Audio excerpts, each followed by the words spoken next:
Today we're going to talk about psychobiological rhythms, in particular circadian rhythm and ultradian rhythm.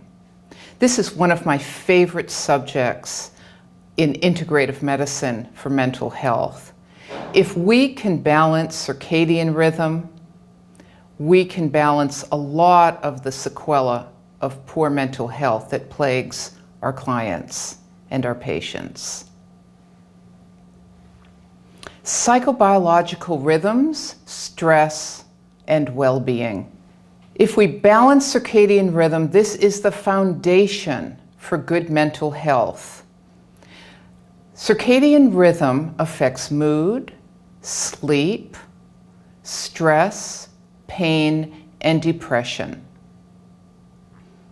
Circadian rhythm is our 24-hour sleep-wake cycle. It is the cycle that governs our being awake and our going to sleep. This is a biological rhythm governed by the sun and the moon, by light and dark. And at our essence, we are biological beings that need to align with the light and dark cycle of the cosmos in order to maintain our balance and our balance with the natural processes. And that is going to underlie our mental and physical well-being. And I'm going to show you how. Human rhythmicity also is involved with our hormonal cycles, and in particular, our cortisol cycle. And I'll show you how cortisol is intimately related to our circadian rhythm, and therefore how stress, adrenal stress, and therefore mood and sleep all respond to either an imbalance in this rhythm or a rebalancing of this rhythm. We know, for example, that bipolar disorder is at its foundation a disruption of circadian rhythm. This is why it's hypothesized, for example, that lithium works in bipolar disorder, because lithium is believed to balance out circadian rhythm. I'm going to give you some natural lithium remedies to work with. PTSD is at its essence a disruption of circadian rhythm. This is why we see very commonly low cortisol levels in the morning, and therefore it's hard for people to get up, get going, have the energy in the morning, and we see often a peak of cortisol at night, which is why often people with PTSD have a hard time getting to sleep and staying asleep. Human rhythmicity, the rhythms of our psychology and our biology, depend upon internal pacemakers. This internal pacemaker is in the brain, and it functions like our clock. Light travels through the retina of the eyes via the retinohypothalamic tract to the suprachiasmatic nuclei. That's in the hypothalamus, and then it signals the pineal gland. And you know the pineal gland is the source of melatonin, the hormone that helps to regulate our circadian rhythm. And melatonin is released upon darkness. The pineal gland responds to this pacemaker, releasing the melatonin at night during dark. Now, this gives us some hints about why light during the day helps regulate being awake and being bright and having a good mood, and gives us some hints about why wearing sunglasses all the time is not good for mental health, because the only way the brain gets light is through the eyes. And we see this extreme lack of light and the effects of lack of light in people with circadian rhythm disorder, for example, certain types of blindness, where light cannot come through and regulate this internal clock. And of course, we use light therapy in helping people regulate mood. So there's lots of implications about exposure to light and dark. Certainly genetics, lifestyle, and stress are going to influence our circadian rhythm. The idea that some of us are night owls and some of us are early birds does have its basis to a small degree in our genetics, but not always to the great degree that some people would suggest. Or for example, the extreme disruption we see among many people with bipolar who go to sleep at 3 and 4 in the morning and wake up at 1 in the afternoon. That's not genetics, that is circadian rhythm disruption in large part, that then reinforces behavioral interruptions in being able to sleep based on light and dark exposure. Here is an image of circadian rhythm. We see the inner workings of the brain and the brain clock. Take a look at this image. Transmission of the light occurs through the eyes. It stimulates the brain and hormones, so light, and particularly green-blue spectrum of the light of nature, stimulates serotonin in the brain. It lifts our mood. It makes us feel good. It keeps us awake. Disruptions occur with alterations of exposure to light and dark. We see this, for example, in people who are maintaining a night shift of work. It makes them more vulnerable to diseases, both mental and physical, that occur as a result of this disruption of really a turned around light-dark cycle, where they're staying awake when they should be asleep. So light in the AM and dark at night is part of our natural biological rhythm. And if we actually adhered to this rhythm the way we're meant to be, functioning as our ancestors did, we would go to sleep when it got dark, and we would wake up when it got light. Now, most of us don't do that. Most of us live by artificial light at night. And this also can affect our circadian rhythm and contribute to sleep disruption. We also see this as we particularize this to the challenge that our teens have in waking up.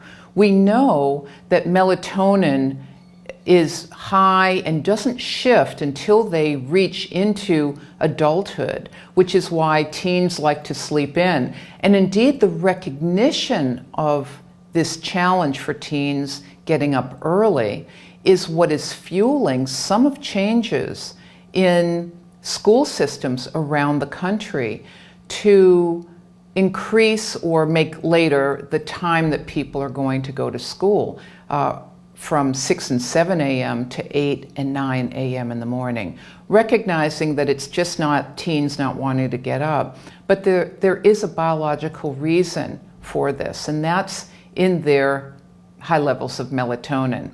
Melatonin, by the way, I'll talk about it in a moment, is a hormone.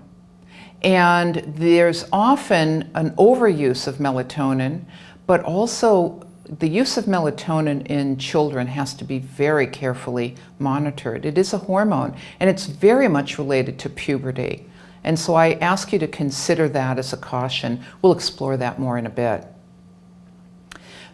Melatonin decreases as we age. This is one of the main reasons behind insomnia that occurs as we age.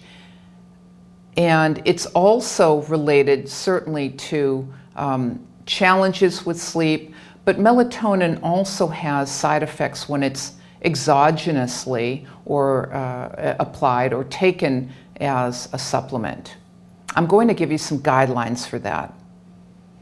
We also see a disruption in sleep in dementia and cognitive decline.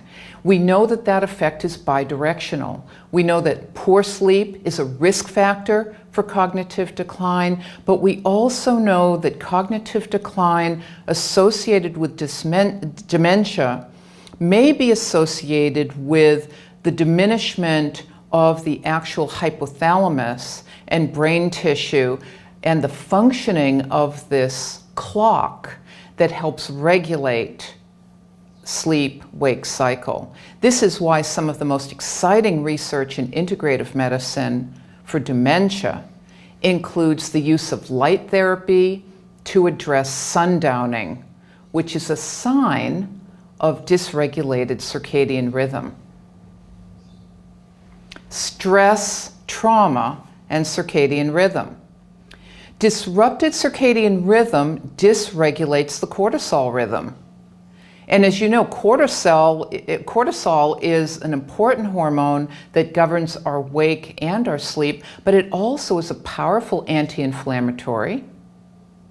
And it's also very important for the regulation of energy and for glucose metabolism.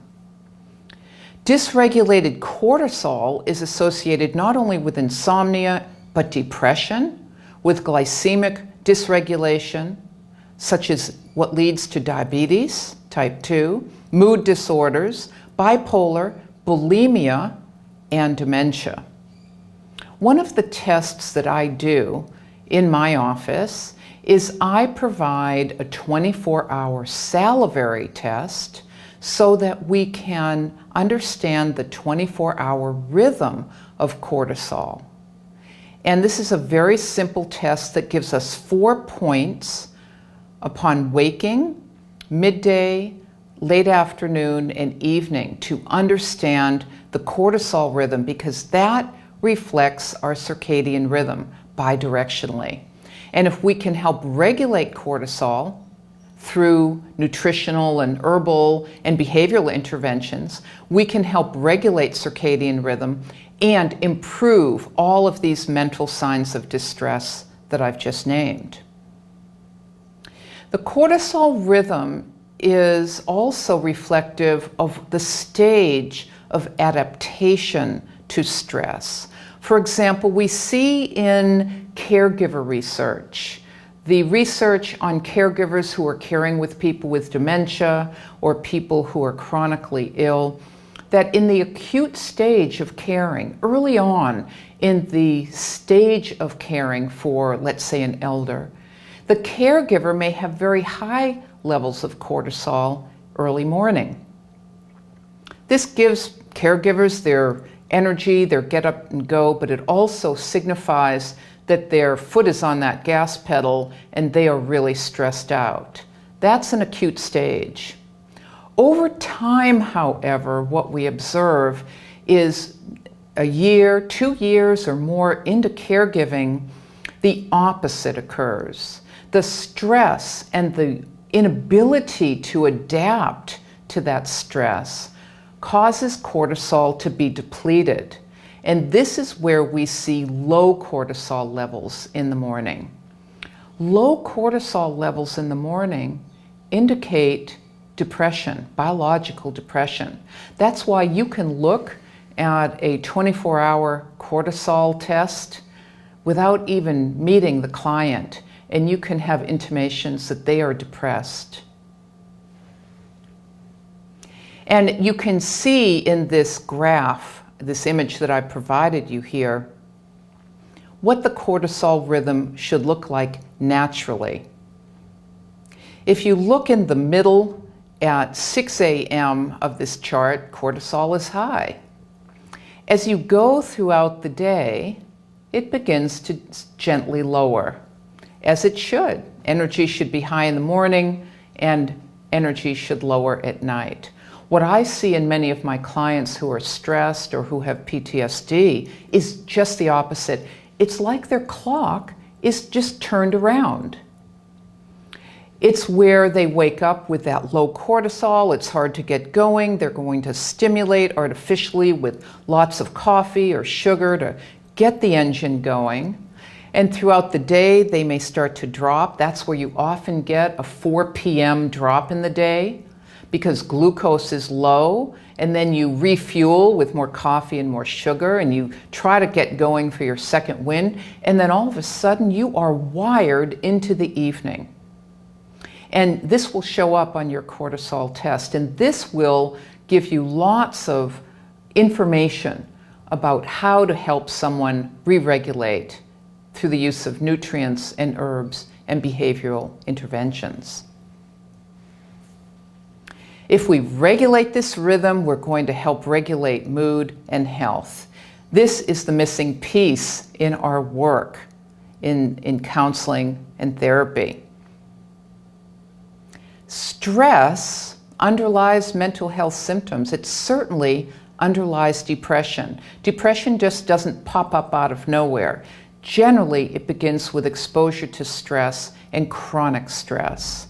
Stress and trauma disrupt circadian rhythm, and that disrupted cortisol leads to insomnia, depression, blood glucose handling, mood disorders, even ADHD, bulimia, PMS, also diabetes type 3, called Alzheimer's. Applications of circadian rhythm therapies.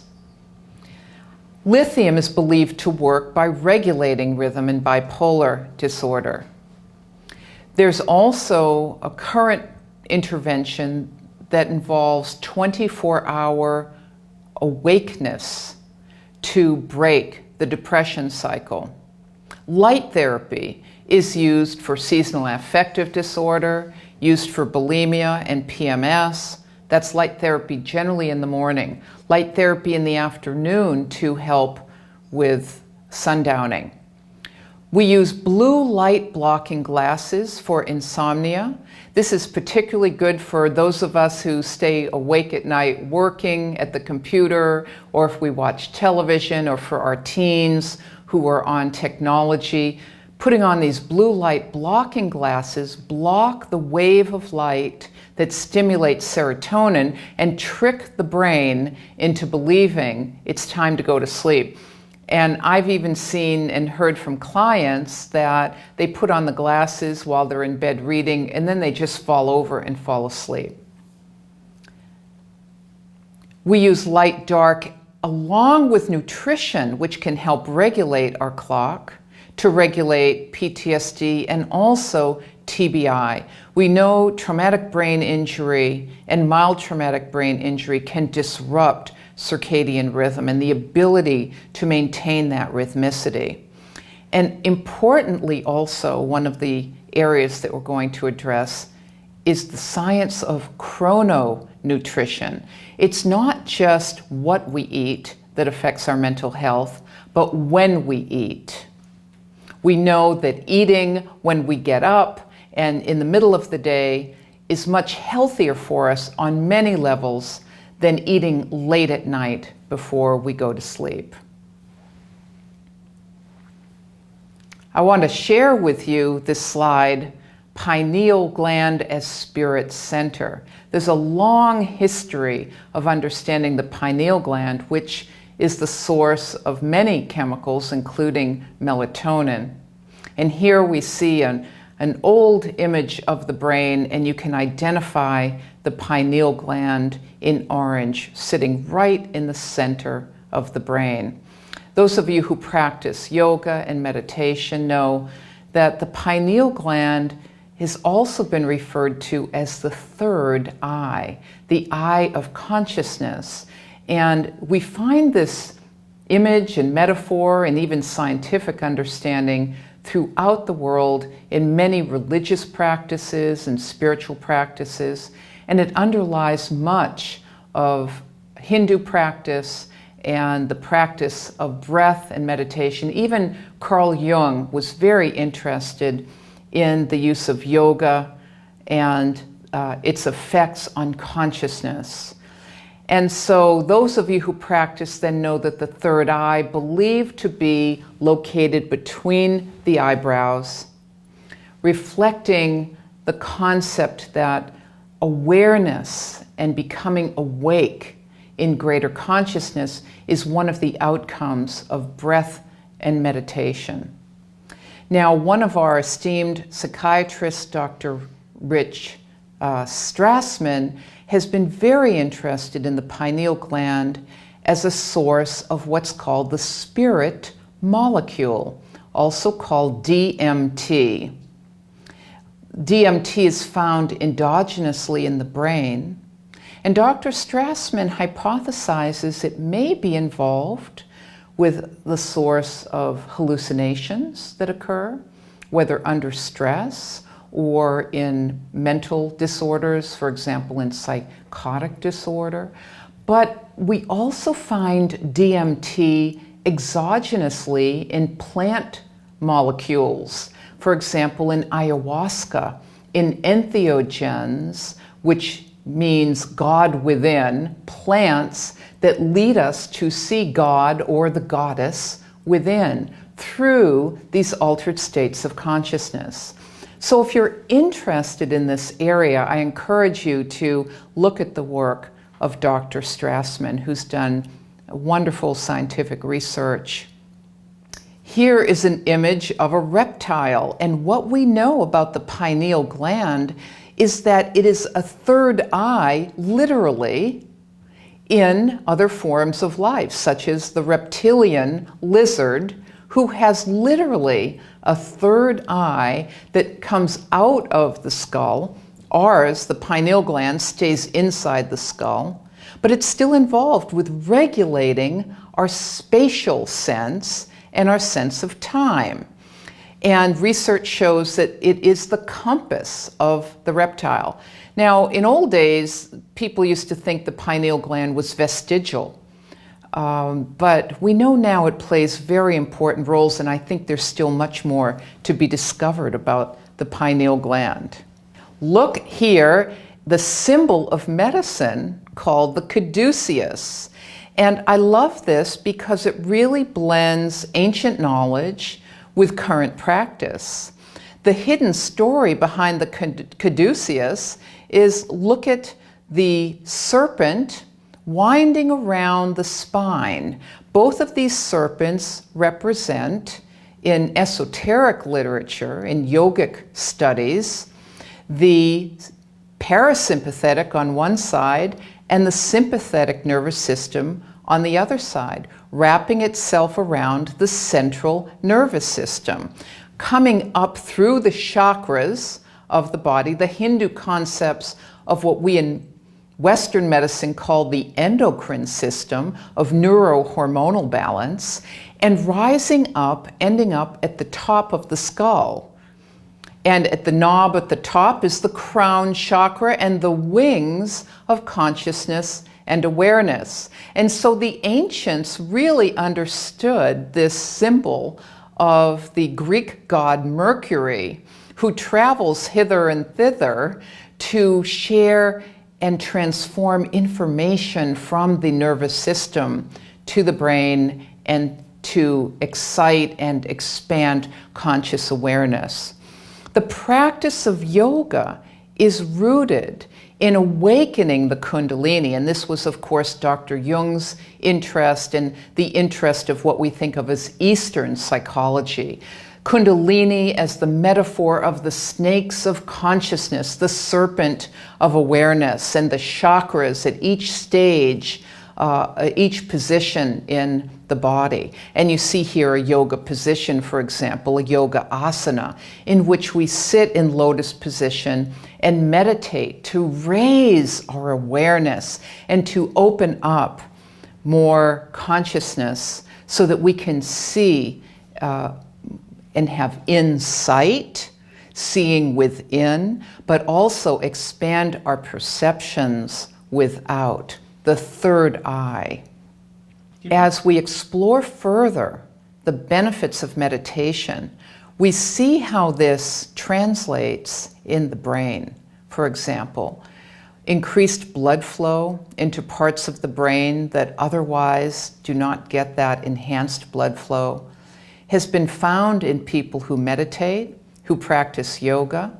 Many years ago, Dolores Krieger, the pioneering nurse of therapeutic touch found increased anomalous cognition, increased telepathy and awareness, increased optimal cognition among her long-practicing student nurses who incorporated the meditation of therapeutic touch. So we're in very exciting times as we blend Eastern and Western science and how we use it for mental health and well-being.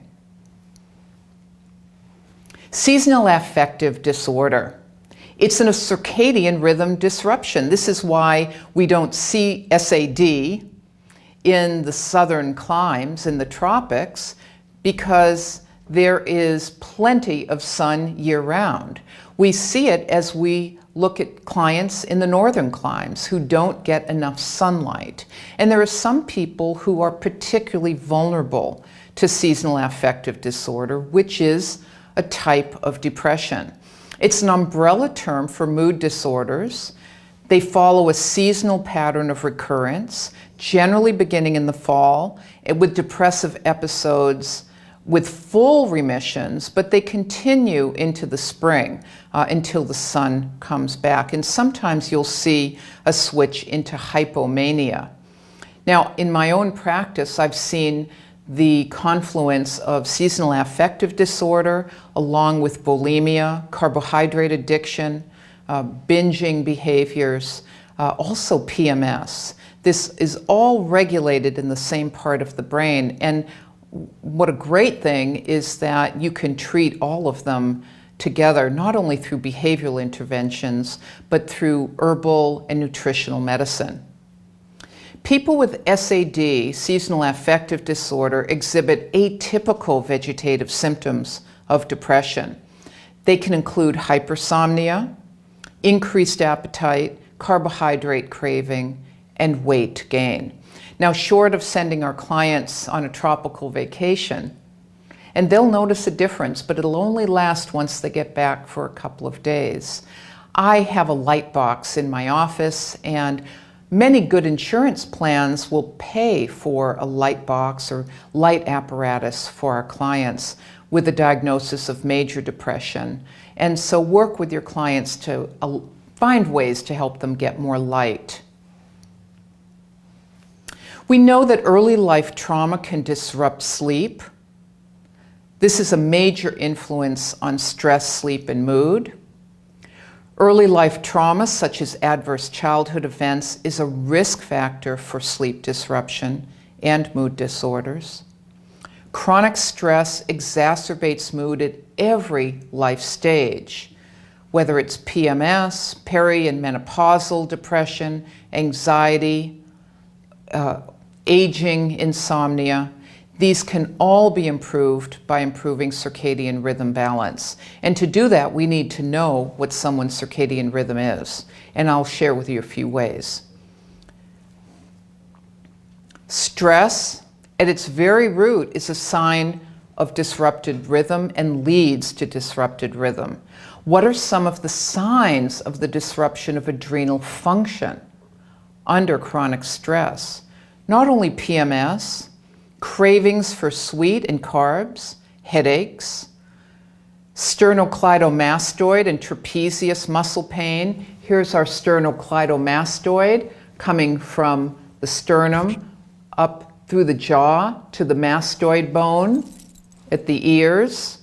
Alcohol intolerance, indigestion, vertigo, or dizziness, what we call orthostatic hypotension, the kind of dizziness that happens if you're bending down and you stand up too quickly. That is often a sign of adrenal stress. Poor memory, palpitations, ligament laxity, and sensitivity to sunlight. I've had a number of clients who wear sunglasses all the time and they say, oh, I can't tolerate the sunlight. That is an important signifier of the potential for adrenal stress. The fact that stress is starting to affect adrenal gland function and cortisol rhythm. Insomnia. Adrenal stress has many symptoms. Insomnia, irritability, nervousness, frustration, Poor concentration, excessive fatigue, confusion, depression, weakness, lightheadedness also underlies allergies and airborne allergies. Asthma, hives, dermatitis, autoimmune disorders, postural hypotension, and low basal body temperature all can be signs. Remember, I mentioned cortisol is an anti-inflammatory. And a lot of these symptoms, asthma, hives, dermatitis, these are inflammatory conditions. Depression is an inflammatory condition. Here is a very brief assessment that you can integrate into the process when you work with clients. This is a visual assessment that comes out of naturopathic medicine. Darkness on the eyelids may denote excess cortisol. Puffiness under the eyes. Hyperventilation, we know the relationship between overbreathing and shallow breathing with anxiety. And then gritting teeth and TMJ, very highly associated with adrenal stress and chronic stress and anxiety. So we've asked some of these questions on our intake.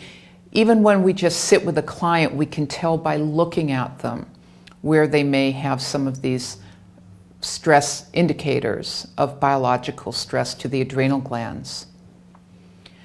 At its very root foundation, insomnia and disruption of circadian rhythm is behind a whole panoply of disruptions to mood. So what is initial insomnia? This is where you have difficulty falling asleep, or you've got frequent awakenings with difficulty getting back to sleep, or sleep that's restless and it's not satisfying, it's not deeply rejuvenating. You may have early morning awakening insomnia, or you may have maintenance insomnia. And then we have what's called sleep latency, the average amount of time it takes to fall asleep. And asking about sleep during your assessment and getting all the details of someone's sleep history is central as you're working with circadian rhythm and adrenal stress. These three areas work hand in hand to improve mental well-being.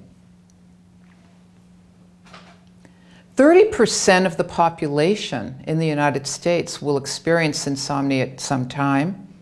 We know 92% of active duty personnel in the military who have PTSD report insomnia. So this is a major symptom that people cope with.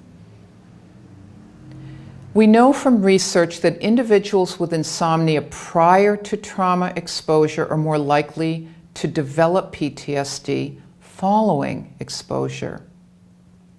4 to 6 million people a year receive prescriptions for sedatives and hypnotics to help them fall asleep. There are many people who will use these sedatives and hypnotics, for example, Ambien, just when they're flying on planes to counteract or try to ineffectively counteract jet lag. Benzodiazepines alter REM sleep, and so they have a very significant toll on brain function. And there's some evidence that use of chronic benzodiazepines increases the risk of dementia. Now, Ambien, interestingly enough, is prescribed at high levels to women, and women excrete Ambien. They metabolize it almost half as slowly as men do. And this is what we understand to be behind many accidents in the early morning. For example, women that are carpooling often have Ambien in their systems. I want to share with you alternatives to these very harsh medications that have lots of side effects. Now, contrary to popular ideas, aging does not decrease the total amount of sleep we need. However, sleep becomes more restless. And we're going to explore how we can support sleep at all stages of the life cycle. What are some of the causes of initial insomnia?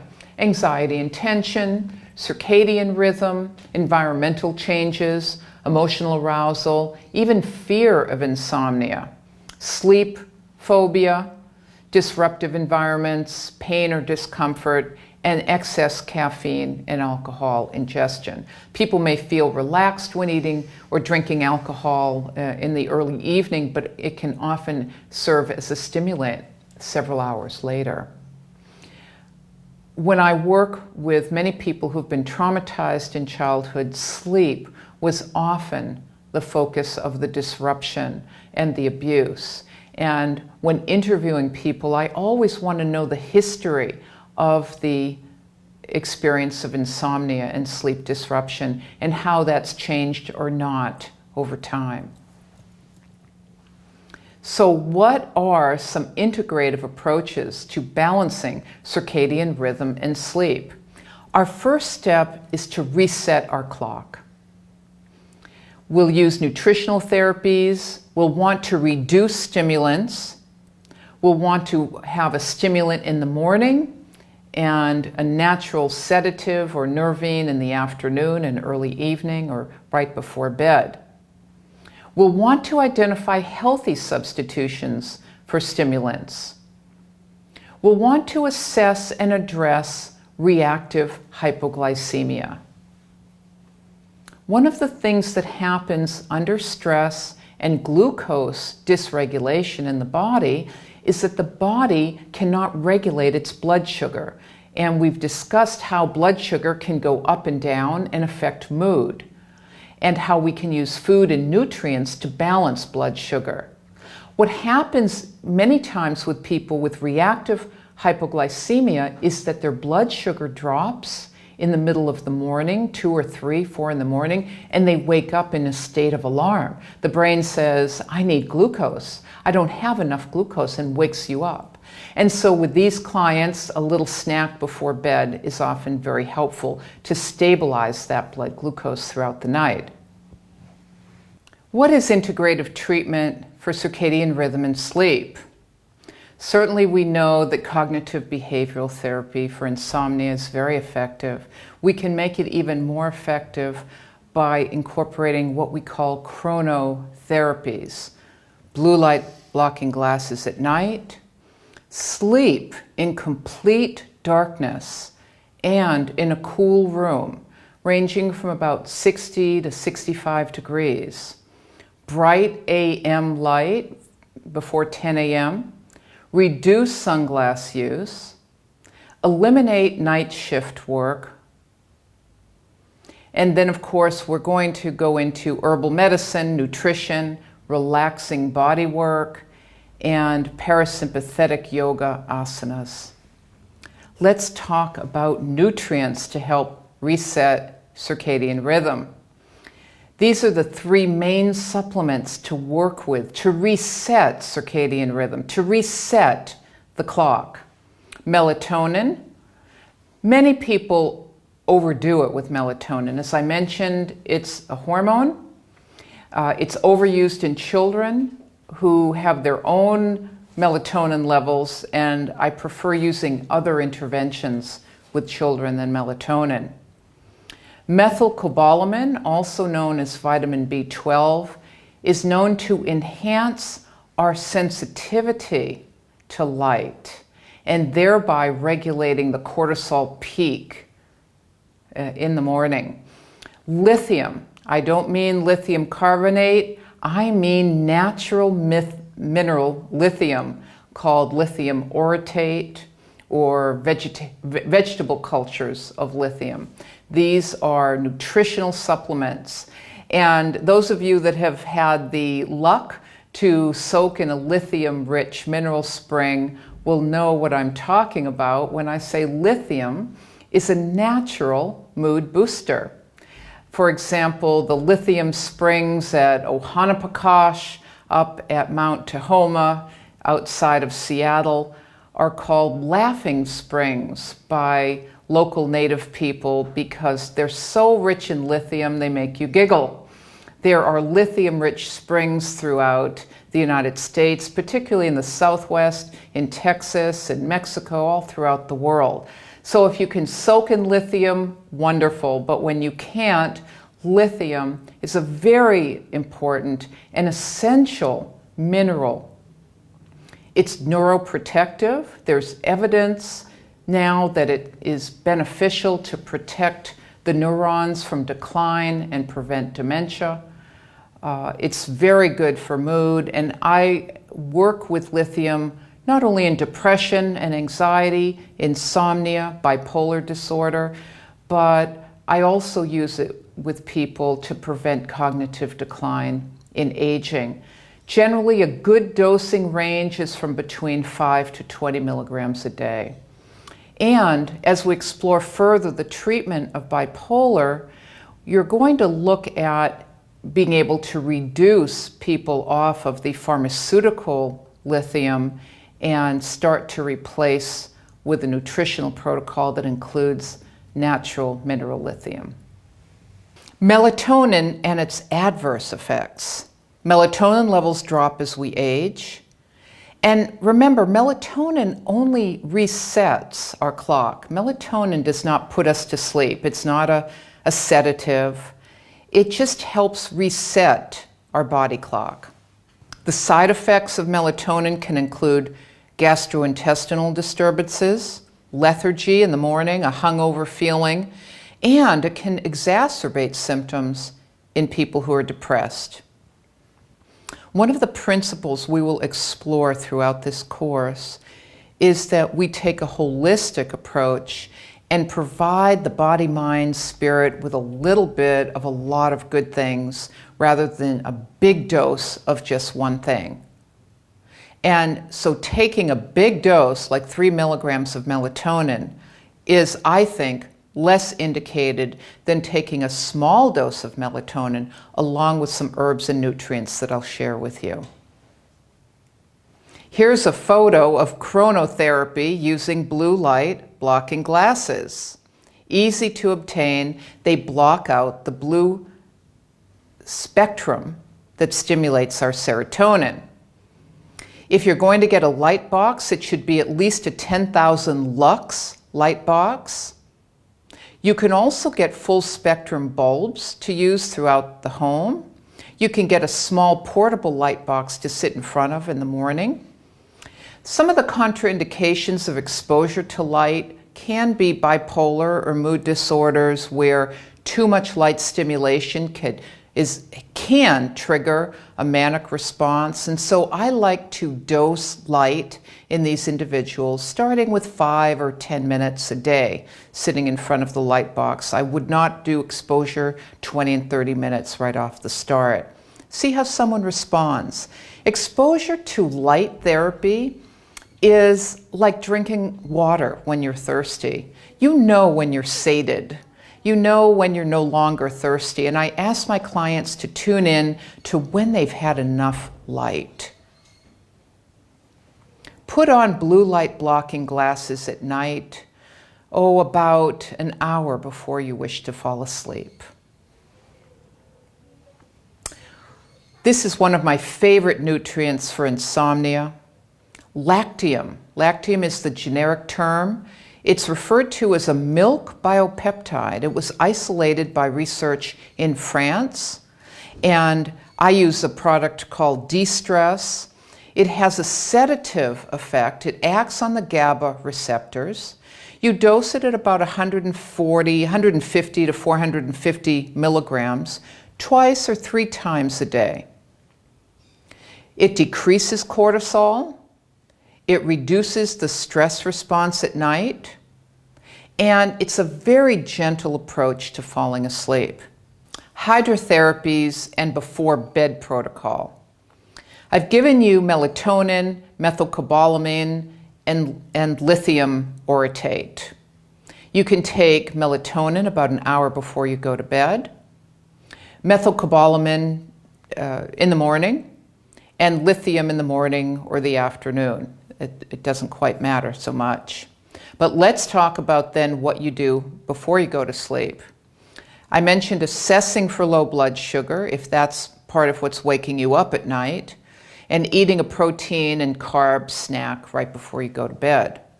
Magnesium is your sleep friend. If there's any one mineral to supplement, it will be magnesium. You can do this in a variety of ways. You can take magnesium pills, and generally you dose magnesium to bowel tolerance. That's a very official way of saying you take magnesium until it gives you diarrhea, and then you take less of it. That's magnesium to bowel tolerance. So for some people, it might be 200 or 300 milligrams. Some people, it might be 800 milligrams. It really depends upon the need for magnesium in the body. Magnesium relaxes muscles, and it's very important for the brain. And later, we're going to talk about magnesium threonate for the brain. But if you don't want to swallow pills, or maybe you can't afford them, taking an Epsom salt bath, which is magnesium sulfate, every night before sleep is a wonderful relaxant and very good for children. I like it much more so than I do melatonin for children and adolescents. You can also get topical magnesium. Dr. Norman Shealy, the inventor of the TENS unit and an esteemed neurosurgeon practicing in our field of integrative medicine, is really a proponent of topical magnesium lotion. Also very easy to apply and another way to absorb magnesium. It's also, by the way, very good for muscle cramping, which is common in elders or in athletes. And then think about supporting sleep by using your GABA precursors. Now, many people will take the amino acid GABA, but GABA doesn't readily cross the blood-brain barrier. Later, I'll talk about phenibut, which was developed in Russia and is molecularly defined to cross the blood-brain barrier to provide true nourishment of the GABA receptors. Lactium, as I mentioned, nourishes the GABA receptors. And then also think about insomnia that may be related to perimenopause or menopause in women. Progesterone is a powerful anxiolytic. This is often why anxiety goes up during perimenopause and menopause. And I am a big proponent of bioidentical progesterone for menopausal women that are having anxiety and sleep disruption. And just a note, while creams are often used for the application of progesterone, we know that it's oral progesterone that undergoes a metabolic process in the liver that actually delivers the relaxation response before sleep. So if you're going to supplement, and progesterone is a prescription-only medication in the United States, then it should be oral progesterone if you're providing this for insomnia and anxiety-related issues. Integrative approaches to circadian rhythm and sleep. Herbal medicine. One of my favorite combinations is what I call the three sisters of sleep: valerian root, hops, and passion flower. Three herbs that synergize each other, and you can find the combination of these herbs in the United States, in Europe, in Mexico. So well known is how well they work together. And I've had very good success in my own clinical practice using this combination. You can get these three herbs and steep a tea, or in the case of insomnia, when people are suffering and wanting to reduce pharmaceutical use, I like to get pharmaceutical-grade botanicals that are packaged in either pill form or capsule form. And later on, I've got a list of resources where you can find good quality botanicals. Another important regulator of circadian rhythm and sleep is when you time your exercise. Aerobic exercise after 3 p.m. can be very stimulating. And so I recommend that people reduce their aerobic work in the afternoon and evening and focus on the morning or late morning for that.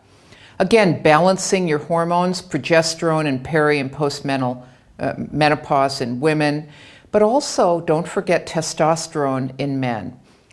Men start to lose testosterone even in their 20s, and by the time they hit middle age, it can be very low, contributing to depression and thereby contributing to insomnia. Explore medical issues, sleep apnea, for example, prostate issues in men, or men getting up several times in the middle of the night. Working at that level is also very important to an integrative approach to insomnia. I've mentioned hydrotherapies. That's our magnesium sulfate, our Epsom salt baths. And neurofeedback is a wonderful approach to the treatment of chronic sleep problems. And finally, cranial electrical stimulation. CES, also called sleep therapy, was developed in Russia back in the 60s. It's now being researched in the United States for the treatment of insomnia and PTSD. It's believed to stimulate neurotransmitters in the hypothalamus to induce a sleep response. I've used it very successfully, and I'll talk about this further when we explore energy medicine. Here you see herbal medicine for insomnia, this beautiful passion flower. Valerian, hops, and passion flower. We're familiar with hops because hops is the ingredient of beer, and hops is mildly estrogenic.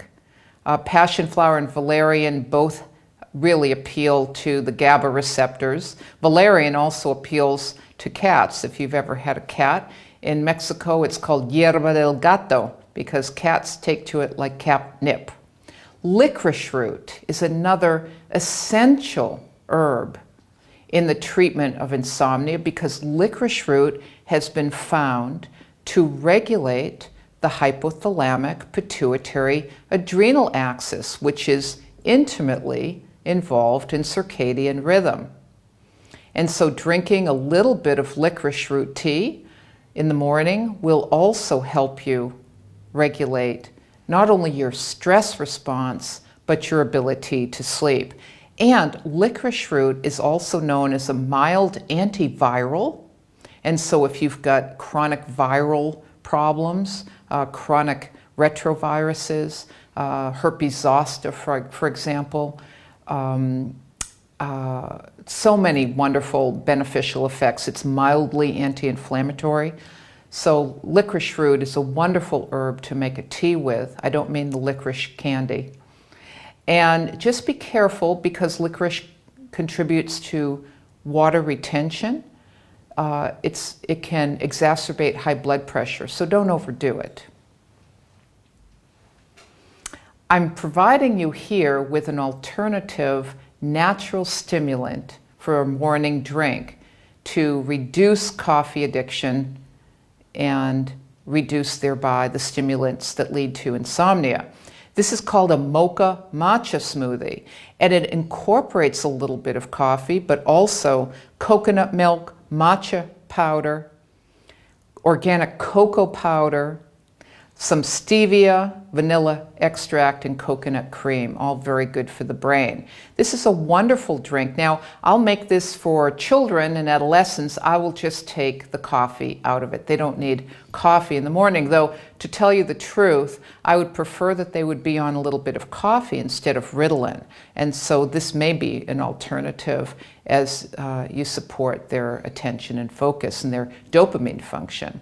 But this, I wouldn't drink this much after noon during the day. So we're aligning ourselves with chrononutrition, having a stimulant in the morning as we re-regulate the cycle. But then in the evening, late afternoon or evening, I would love for you to try my cherry chamomile smoothie. This is a smoothie made up of almond or coconut milk. You've got strong chamomile tea, and chamomile tea targets the GABA receptors. It's deeply relaxing. There are no contraindications. And you use cherries and fresh mangoes. We know from research that cherries stimulate melatonin production. So it's a wonderful sleep aid to eat cherries. They're also good for gout and to reduce uric acid in the body, but they're very good for insomnia. And then I like to add flax seeds and chia seeds. You get your omega-3s and 6s, coconut cream or even coconut oil, liquid stevia, and if you like vanilla. You can change out, if you don't like mangoes, you can add some berries, anything that you think will go well with your cherries. I like to use blueberries as well. And kids love this. It's a wonderful drink to have at night. And the fat and the carbohydrate will get you through the night as well. So this is a perfect late evening drink while you're sitting with your blue light blocking glasses. And what I do to make this very efficient is I'll make some very strong chamomile tea. I'll keep it in the fridge. And I've got all my ingredients. I can just grab the tea, add it to my smoothie, and take out my frozen fruit and make the smoothie in 5 minutes. Next, we're going to explore the psychobiological rhythm called ultradian rhythm. Ultradian rhythm is unlike our 24-hour circadian rhythm. It is our 90 to 120 minute brain cycle of hemispheric dominance.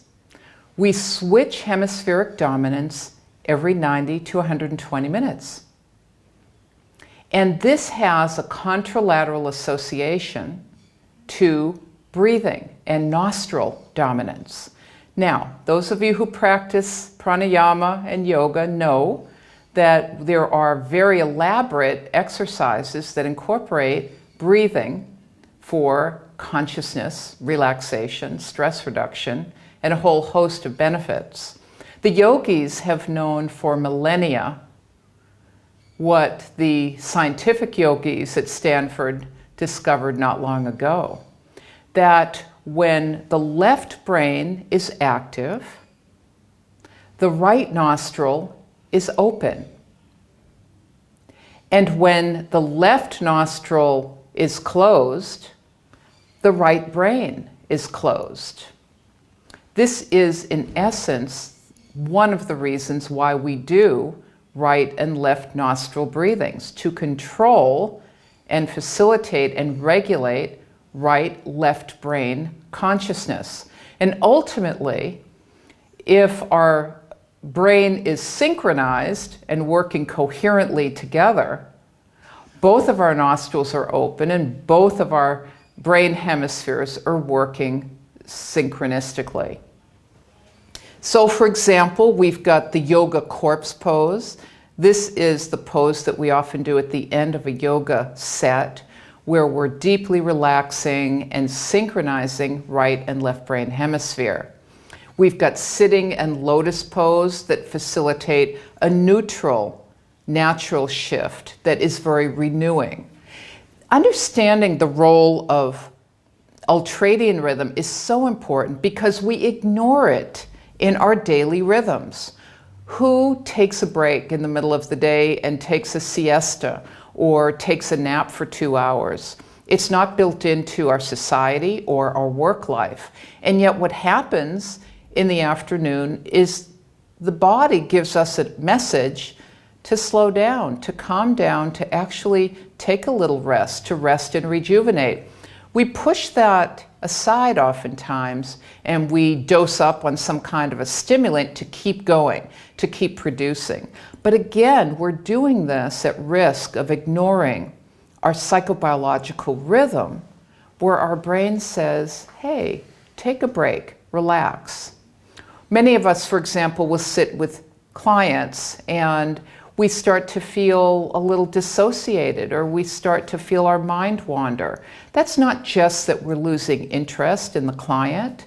It's that our brain hemisphere can be shifting from left focus, absorption and of didactic material into the more global, general, creative, artistic, spatial awareness facilitated by right brain dominance. And so understanding these shifts give us tools not just for our own clinical practice, but they help us to educate our client about, again, paying attention to the messages you get from within about the needs that you have moment to moment, or in this case, every hour to 2 hours. If we look at the wisdom of indigenous peoples and cultures all throughout the world, everyone has the siesta or the nap. In Germany, in France, in Spain, in Africa, certainly in Mexico, but the siesta is going by the wayside in favor of globalized work 24/7 culture. And so let's return to understanding ultradian rhythm and its role in our lives and creativity. Now, I've got lots of applications where I use circadian rhythm with my clients. I help them understand their cycles so they can build it into self-care during the day, and also reframe their beliefs about their cognition and focus, especially so that they don't beat themselves up for when they get tired or they start daydreaming. How many young children or adolescents have been told, stop daydreaming while they're in class, and yet school systems are not really set up to take into account that there are shifts of focus and attention all throughout the day. This is why ideally we've got sports and we've got the arts, and we attend to these shifts as well. Signs of shifting, antsiness, yawning, feeling spacey or dissociated are all signs that you can be shifting from left brain dominance into right brain dominance. And when I'm working with children or adults who want to enhance their focus for a particular reason, I will teach them pranayama that allows them to activate the left side of their brain, and that means breathing through the right nostril until it opens. Or if they have trouble falling asleep, why do the yogis tell us to go to sleep on the right side? The idea behind going to sleep on the right side is when we lie on the right side, our right nostril fills up, closing down the dominance of the left brain, the thinking brain. Now, these descriptions are by nature gross. Obviously, our whole brain's working at once, but we have dominance that occurs that determines when we're at our peak and when our brain wants to rest and relax. Now, I also teach pranayama to my school-age students who have been diagnosed with ADHD to use right before they're going to take a test. So for them, they want to be in left brain mode. They don't want to be in right brain mode or when taking your GRE as an adult. And so having these tools and understanding how to use them is another part of our Brainbow blueprint where we can integrate self-regulation at so many levels. Dr. David Shanahoff Khalsa is the esteemed yogi and researcher who's written enormous clinical studies and published a variety of papers and books on this that you can explore even in more depth. He will suggest that OCD is an overactive left brain and it will require more yogic breathing to open up the right brain and balance it out, whereas depression is just the opposite. So an interesting hypothesis to test with your clients.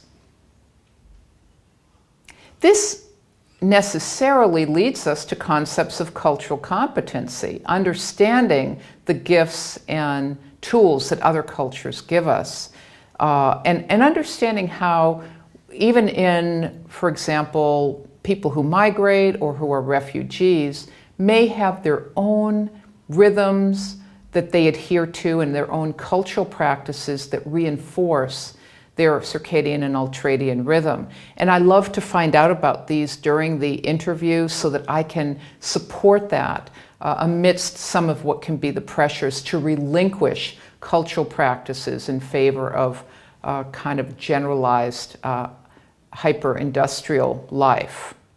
So ask your clients about their siestas or their practices and how they balance and rejuvenate themselves. You'll learn a lot as well as they. So here's an ultradian rhythm exercise. This is how you can identify right now where you are in left brain or right brain dominance. Now, my right nostril is more open, and I should hope so. That makes it mean that I'm hopefully more cogent in what I'm saying rather than dreamy based. But if you find yourself getting a little wistful or tired or thinking about your shopping list during this part, I would turn this off and start it up in an hour or so when you're back into left brain dominance. But this is a wonderful exercise that you can do to test what mode you're in. Are you in right brain or left brain dominance? And that means that you're going to test each nostril, breathe in and breathe out, and see which one is more clogged. So take a minute to do this right now. And just make a note of it, and make a note of how you feel as you're doing this. This is the first exercise, just understanding where am I right now in my ultradian rhythm.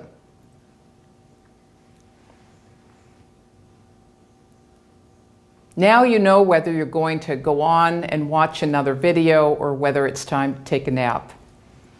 In summary, circadian rhythm is the 24-hour sleep-wake cycle that is a major psychobiological rhythm.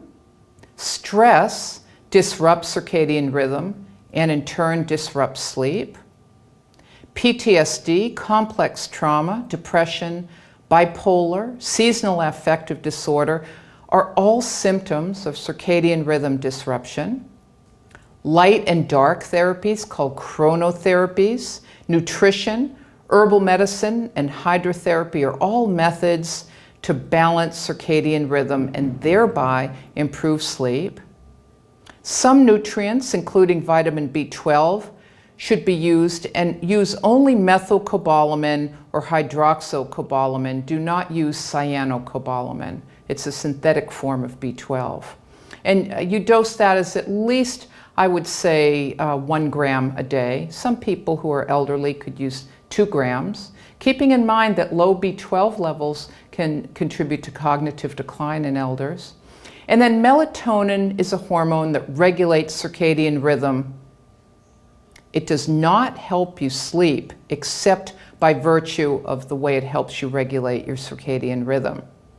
And then don't forget your ultradian rhythm throughout the day. Pay attention to it. Use it to your benefit. Use it to relax, to sleep, and use it to focus and stay awake. Thank you.